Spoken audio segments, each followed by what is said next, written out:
चलो दोस्तों, आज मैं आपको एक मज़ेदार कहानी सुनाते हैं। यमराज और महेश पृथ्वी लोग आए थे। असली वीडियो लिंक डिस्क्रिप्शन में है, जाके चेक कर लेना। यमराज आज 4 लोग को लेने के लिए आए हैं पृथ्वी लोग। पहले तो कबीराज था, उसको हार्ट अटैक करने के लिए। बट कबीराज ही है वो, जो कबीराज बड़े बड़े कवि सुना रहा था, कह रहा था, सुन ले वो यमराज, तुझे चैलेंज करता है आज ये कविराज।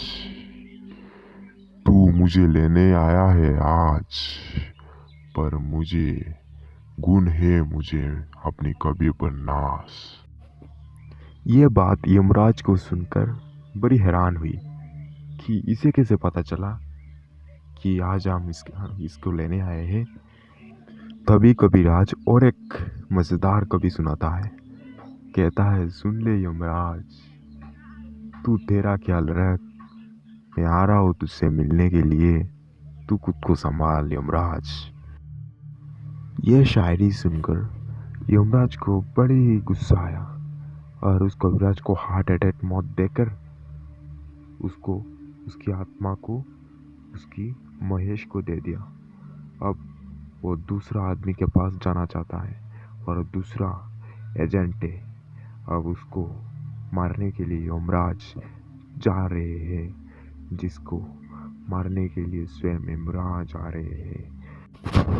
तो यमराज महेश को पूछने लगे, महेश, दूसरा टिकट कौन कौन का है? महेश कहता है, एजेंट का है। तब यमराज कहते हैं, आज उसे भी मौत दूंगा, सजाए मौत। उस एजेंट ने यमराज का नाम ले लेकर लोगों के पास खूब सारा धन लुटा है, बल्कि खुद यमराज का कभी पूजा नहीं किया है। एजेंट कहता है, सेठ जी, आप निश्चिंत रहे, ये ऐसा प्लान बनाया है कि यमराज भी कुछ नहीं कर पाएगा। अब यह बात यमराज सुनकर बड़ी कंक्लूजन में पड़ गए कि ये लोग मेरे नाम ले लेकर ये लोगों को क्यों डराते हैं। तभी वो महेश कहता है, शायद इसी कारण लोग आपकी पूजा नहीं करते हैं इस धरती लोक पे। और यह बात यमराज को सुनकर बड़ी गुस्सा आया और बीमा एजेंट का भी उस जादू करके उसने, यमराज ने उसका भी आत्मा उस महेश के ऊपर ला लिया। अब तीसरा प्लान था तीसरे आदमी के पास। अब यमराज कहने लगे कि तीसरा आदमी कौन है? महेश। महेश कहता रहा कि तीसरा आदमी एक डॉक्टर का है। उस डॉक्टर ने लोगों को इतना दबाया कि एक बीमारी इंसान को, एक बेटा उसकी बाप को हॉस्पिटल में एडमिशन लिया। उसको बोला 5 लाख दो, तभी हम एडमिशन कराएंगे, तभी हम ऑपरेशन करेंगे, वरना नहीं, वरना तुम्हारा बाप तो यमराज का पास चला जाएगा।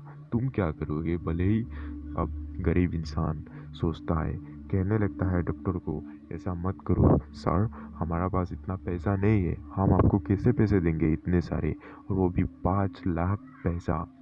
डॉक्टर कहता है, तुम्हारा मर्जी, अब तुम 5 लाख अगर नहीं देते हो तो तुम्हारा बाप मर जाएगा, यमराज इसको उठा कर ले जाएंगे। और बात बात पे यमराज का नाम, यमराज को सुनकर ये सब बड़ी ही गुस्सा आ रहा है। अब यमराज भी गुस्से से कुछ कर नहीं पा रहे, वरना वो उसकी सजा मौत देते। ओह, डॉक्टर कहता है 5 लाख तुम दो, उसकी बाद ऑपरेशन करेंगे। अब ये बात सुनकर यमराज को बड़ी गुस्सा आया कि लोगों को क्यों इतना दबा रहा है, उसको तो मैं नर्क में भेजूंगा, नर्क। तभी वो डॉक्टर का आत्मा भी यमराज ले लेते हैं। अब चौथा आदमी का बारी था और महेश भी थका हुआ था। तो महेश कहने लगा, यमराज, मुझे थकान हो रहा है, चलो यूँ चले जाते हैं। यमराज कहते हैं, नहीं, ये चौथी आदमी तांत्रिक को मैं मार के ही जाऊंगा। अब तांत्रिक कहता है, मेरा पास इतना शक्तिशाली है, स्वयं यमराज भी घुटने टिकने लगेंगे। अब इस तांत्रिक को क्या पता कि यमराज उसके सामने ही है। ये बात सुनकर यमराज को बड़ी गुस्सा आया, कहने लगा, यमराज मुझसे ज़्यादा शक्तिशाली और किसी पे नहीं है। तभी उस तांत्रिक का भी आत्मा खींच कर, घसीट कर महेश के पास ला जाते हैं और वो दोनों, महेश और यमराज, दोनों ही स्वर्ग लोक में जाने लगते हैं। अब स्वर्ग में जाने के बाद सब उल्टा पल्टा हो जाता है। देखते हैं कि इन चारों को जिसने यमराज ने मारा था, इनकी आयु अभी भी बहुत लंबी है, उनको जीने के चांस था, पर यमराज ने खिसकट लाए हैं। अब ये बात किसी तरह उन चारों को पता चला और उन चारों ने आंदोलन करने लगते हैं। अब क्यों ही कहते हैं, कौन है वो मक्कार जिसने ये किया गलती कार, ज्योति से ज्योति जला देंगे, सजाए मौत दे देंगे। डॉक्टर कहता है, देख भाई, कभी तू अभी वेटिंग लिस्ट पे है, वरना कंफर्म लिस्ट पे चला जाएगा, प्लीज़ ऐसा मत कर। एजेंट कहता है, देख भाई चिकनी, तुझे हवा भी तुझे मार कर ले लेगा, तू इंजेक्शन ले ले। अब तांत्रिक कहता है, तुम लोग अगर थोड़ा सा हिचकिचाए तो मेरे पास आना, मुझे यमराज स्वयं सूर्यदेव स्वयं ब्रह्मा ने आशीर्वाद दिया है, मैं किसी को वश में कर सकता हूँ, बस टिकट 50,000 है, पता शमशान घाट है, वहाँ पर चले आना। अब दूसरी तरफ यमलोक में इस बात पे चर्चा हो रही थी कि किसने ये सब गलती की है, किसने ऐसा किया है, ऐसा कैसा हो सकता है। अब जब खाता उल्ट पलटे कर देखा तो पता चला कि अमेरिका की एक रहने वाला साइंटिस्ट जो वैज्ञानिक है, उसने यमलोक की खाता को हैक कर लिया है।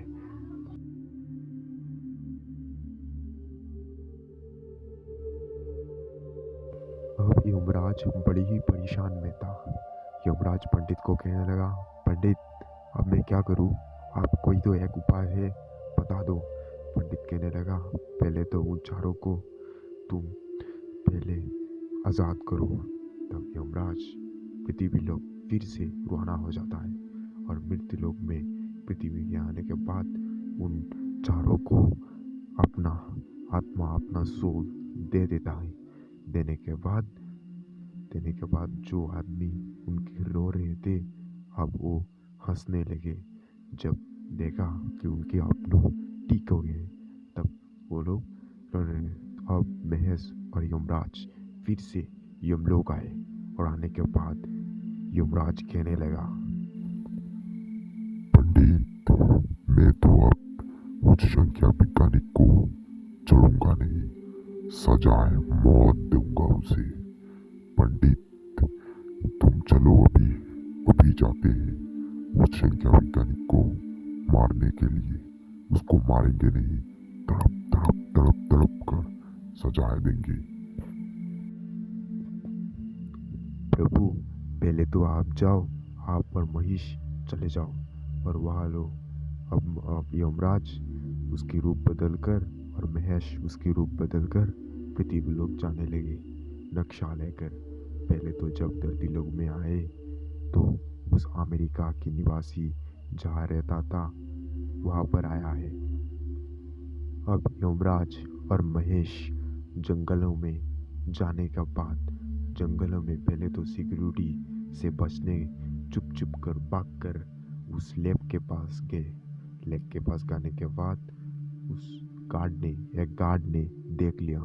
गार्ड उनको बोला, अरे तुम कौन हो, क्यों ऐसे लुका छुपी खेल रहे हो यहाँ पर। तब यमराज को यह शक गया कि यह बंदा तो अपना इंडियन है। अब थोड़ी बहुत बातें कर कर उनको तो निपट जाते हैं और अंदर घुसने के लिए तैयार हो जाता है यमराज। साइंटिस्ट कहने लगा, वाओ, मैं तो पहले से ही आपका इंतज़ार कर रहा हूँ, आप दोनों का। आप तो कई तरह मेरी गार्ड और सिक्योरिटी को चकमा देकर अंदर आ रहे हैं। अब जैसे ही उस साइंटिस्ट ने उसकी घड़ी दबाया तब यमराज जेल में पड़ गए। तब यमराज को कहाँ रुकने वाला, यमराज भी उस जेल को धड़क धड़क तोड़ देते हैं। अब साइंटिस्ट और एक उसकी वॉच पे टिपे मारकर कुछ अलग सी हवाएं जैसी आग देने लगा और यमराज पहले से ही तैयार उस आग की बराबरी करने लगा और उसकी तोड़फोड़ हो गई। अब साइंटिस्ट हैरान हो गया कि ये लोग कौन है। अब यमराज भी जाकर उसकी माथे पर थोड़े से किचक कर मारते हैं, तब वो उसकी मन दुबले पतले एक छोटे बच्चे की तरह हो जाता है। और वो कहता है, मुझे खेलना है, मुझे खेलने के लिए जगह दे दो, फुटबॉल दे दो, बैट बॉल दे दो। अब वो पूरी तरह बच्चे हो गया है, उसकी दिमाग बच्चे की जैसा काम करने लगा है। और यमराज उस लैब को पूरी तरह चला देते हैं ताकि और कोई ऐसा गलती ना कर पाए। और यमराज और महेश, अब ये दोनों यम लोग फिर से जाने लगे। और यम लोग के जाने के वक्त ही उनको बड़े ही मज़ा आ रहा था कि चलो आज तो कोई अच्छे काम क्या है। और यमराज और पंडित अब सोचने लगे कि देखो, अब यमराज का बराबरी कोई नहीं कर सकता। देखो पंडित, अब हमारा यमलोक कितनी अच्छी है, कितनी सुनसान है, कितनी मज़े है। तो गाइस, अगर वीडियो अच्छे लगा तो एक लाइक और एक सब्सक्राइब कर देना।